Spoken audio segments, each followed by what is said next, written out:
웨슬리 표준설교 44편의 중심 내용. 웨슬리 표준설교 44편의 중심 내용. 3. 하늘의 도래. 칭의. 칭의와 관련된 설교. 설교 1 구원은 믿음으로. 설교 5 믿음에 의한 칭의. 설교 6 믿음에 의. 설교 8 성령의 첫 열매. 설교 9 노예의 영과 양자의 영. 율법의 역할은 제한적이다. 우리의 죄의 뿌리를 드러내고 죄악을 임시적으로 제어하고 방지하는 역할을 수행한다. 그러나 율법이 죄를 근절할 수는 없다. 우리 안에서 끊임없이 솟아나는 탐욕, 더 나아가 교만과 아집을 근절하기에는 무력하다. 간음을 외적으로 저지르지 않은 데까지는 성공할 수 있다. 그러나 그 줄기가 되는 여인을 보며 흑심을 갖지 않기란 참으로 어렵다. 살인을 저지르지 않는 데까지는 성공할 수 있으나 그 줄기가 되는 미움과 분노를 근절하기란 불가능하다. 이는 율법이 구원의 수단이 될 수 없음을 의미한다. 그렇다면 율법은 무엇인가? 애초에 죄에 대해 한계가 있는 법을 우리에게 시험거리로 준 것일까? 아니다. 율법의 바른 용법은 이 율법을 통해 나 자신에 대한 신뢰가 얼마나 허망한 것인지를 깨닫는 것이다.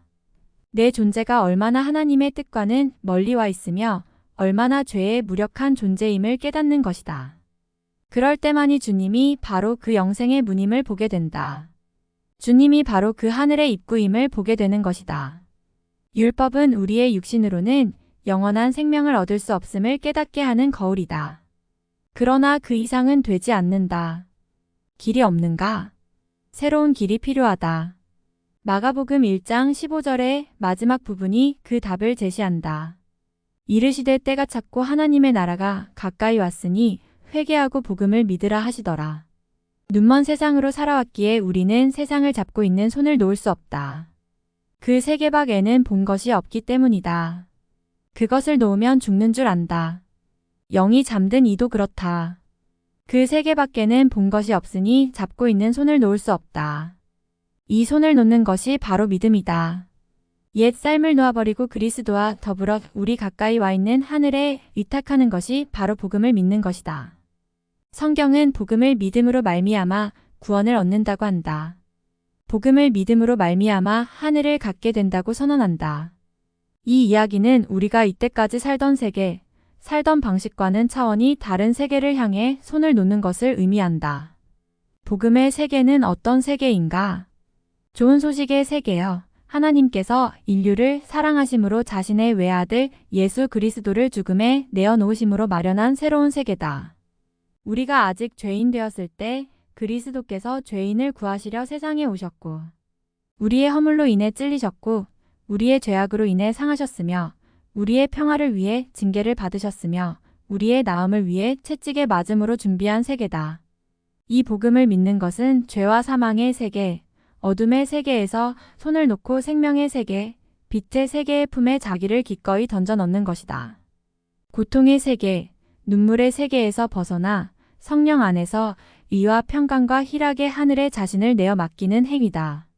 손에 쟁기를 잡았으면 결코 뒤를 돌아보지 않는 것이다. 우리는 믿는다라는 말을 너무 쉽게 사용한다. 믿는다는 것은 성경의 진리, 신앙적 신조에 대한 단순한 동의가 아니다.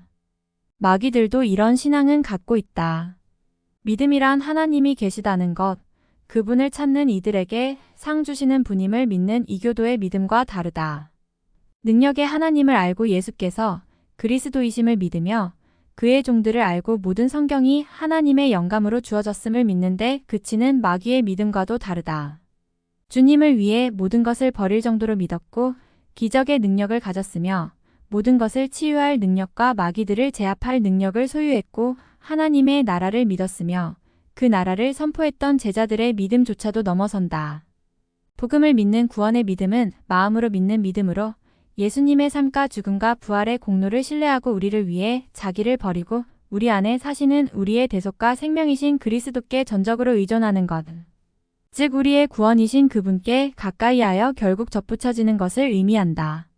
즉 믿음이란 하나님께서 그리스도 안에서 세상과 화해하셨다는 사실, 이로 인해 죄의 책임을 인간에게 묻지 않는다는 사실, 특히 하나님의 아드님께서 나를 사랑하사 나를 위해 자신을 주셨다는 사실, 십자가의 보혈로 말미암아 하나님과 화평하게 되었다는 사실에 대한 하나님의 증거이며 확고한 확신이다. 그러므로 믿음은 일대 전환을 의미한다. 옛사람 육에 속했던 삶, 영혼의 잠에 취해 있던 삶을 놓아버리고 하늘의 삶에 자신을 온전히 던져버리는 것이다. 이전의 삶을 한낱 꿈으로 여기고 그 꿈에서 깨어나 새로운 삶을 살아가는 것을 의미한다. 이 삶은 과거로부터 단절이다. 이 단절은 단순한 직선적 단절이 아니라 근원적인 단절이요 차원을 달리하는 단절이다. 이 믿음은 회개함을 통해 자기를 확연히 들여다봄으로써 자기 존재의 실상, 곧 죄로 인해 죽은 자요 하나님의 심판을 피할 길 없는 자요 이 운명을 뒤집을 수 있는 힘이 자신에게 아무것도 없음을 알게 되었을 때 이미 하나님께서 이런 죄인들을 위해 그리스도를 통해 예비하신 새로운 생명의 길을 기꺼이 받아들이는 것이다. 이런 믿음에 이른 자는 다음과 같은 고백에 이르게 된다. 내가 그리스도와 함께 십자가에 못 박혔나니 그런즉 이제는 내가 사는 것이 아니여 오직 내 안에 그리스도께서 사시는 것이라. 이제 내가 육체 가운데 사는 것은 나를 사랑하사 나를 위하여 자기 자신을 버리신 하나님의 아들을 믿는 믿음 안에서 사는 것이라. 복음을 믿는 자에게 죽음과 부활은 동시적 사건이 된다. 옛사람은 죽고 새 생명을 입는 것이다. 옛사람이 죽어 새 사람으로 싹트는 것이다. 이런 자를 향해 우리는 이렇게 선언한다. 보라 새로운 피조물이 되었도다. 복음을 믿음으로 말미암아 의롭게 된다. 한자로는 이신칭이다. 칭의는 우리의 모든 죄에 대한 용서를 의미하며 이는 곧 하나님께 용납됨을 뜻한다. 칭의는 첫 아담의 죄로 인해 하나님의 사랑에서 단절, 진노의 자식이 되었고 정죄되고 심판받을 불의한 존재였으나 곧 그리스도의 구속을 믿음으로 말미암아 하나님의 은혜로 거저 의롭다 함을 얻게 되었음을 의미한다. 믿음만이 칭의의 유일한 조건이다. 믿는 자에게는 하나님의 의가 전가된다. 믿음 이외의 모든 것을 가졌다고 해도 의롭게 될 수 없고 믿음 이외의 모든 것을 갖지 못했다고 해도 그는 의롭다. 칭의함을 입은 이는 결코 정죄되지 않는다. 사망에서 생명으로 옮겨진다. 아들의 피로 인해 우리의 이제껏 지은 죄를 용서하시는 것이다. 하나님께서 과거의 모든 죄를 도말하여 다시는 기억하지 않으시는 것으로 이 세상에서도 오는 세상에서도 유죄가 아니다. 하나님의 사랑하시는 이로 말미암아 우리는 받아들여지고 이때부터 죄가 없는 이로서 우리를 자녀로 사랑하신다. 칭의를 입은 이는 하늘을 누린다. 하나님과 적대관계에 있는 한 시간과 영원 안에 참 평안은 없다. 하나님의 정죄 앞에 평안이란 없다. 그러나 칭의를 입은 자는 하나님과 화평을 이루므로 하나님의 평강, 곧 모든 지각에 뛰어난 평강을 누리고 하나님의 영광의 소망 안에서 기뻐하며 그 온전한 영광으로 인해 말할 수 없이 행복하게 된다. 하나님께 의뢰함으로써 머리털어까지도 세시는 그분에 의해 흉한 소식을 두려워하지 않는다. 흑암의 권세를 두려워하지 않는다. 죽음을 두려워하지 않는다. 오히려 세상을 떠나 그리스도와 함께 있기를 원한다. 칭의는 교만의 홍수를 막는 댐이다. 죄의 근원은 교만이다. 이 교만을 치유하는 길이 칭의다. 하나님은 칭의를 통해 이 교만을 막으신다. 칭의는 우리를 언제나 죄인으로 초청하며 하나님의 자비에 의존하게 한다. 이 가르침이 자만의 파도를 멈추게 한다. 2% 부족한 그리스도인에게서 참된 그리스도인을 구분해낸다. 참 진리이기에 반대자들은 분을 낸다. 세상은 이 진리를 설교하는 이를 싫어한다.